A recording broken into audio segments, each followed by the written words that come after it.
अब देखिए हमारे यहाँ कल आपने देखा, शायद आपको मौका मिला होगा या तो आज जाने वाले होंगे, गंगा घाट देखे होंगे। दुनिया भर के टूरिस्ट आते हैं। काशी की इकोनॉमी को चलाने में माता गंगा का बहुत बड़ा रोल है। माता गंगा के तट पर जो कुछ भी हुआ है उससे काशी की इकोनॉमी को ताकत मिलती है।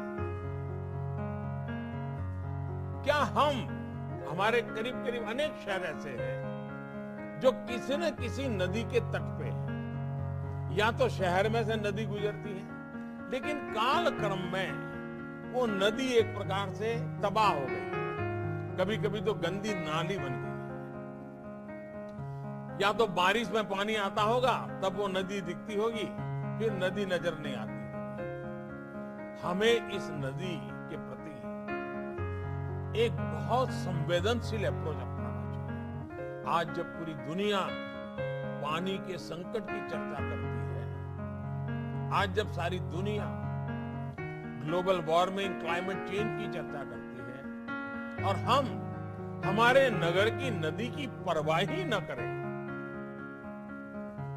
उस नदी को संभालना, उस नदी को संवारना, उस नदी के महात्म्य को समझना, समझाना, ये अगर न करें तो फिर हम कैसे गौरव कर सकते हैं? क्या हम एक काम कर सकते हैं? हर वर्ष 7 दिन के लिए, जब भी आपकी सुविधा हो, नदी उत्सव मनाएं।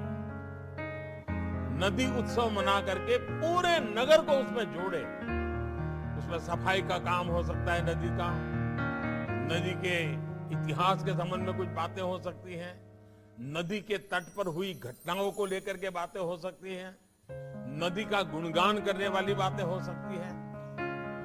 कभी नदी के तट पर जाकर के कुछ समारोह हो सकते हैं, कुछ कवि सम्मेलन हो सकते हैं। यानी नदी को केंद्र में, नगर के विकास की यात्रा में नदी को फिर एक बार जीवंत स्थान, जहां नदी है वहां, इसको हमने हल्का फुल्का नहीं छोड़ना चाहिए।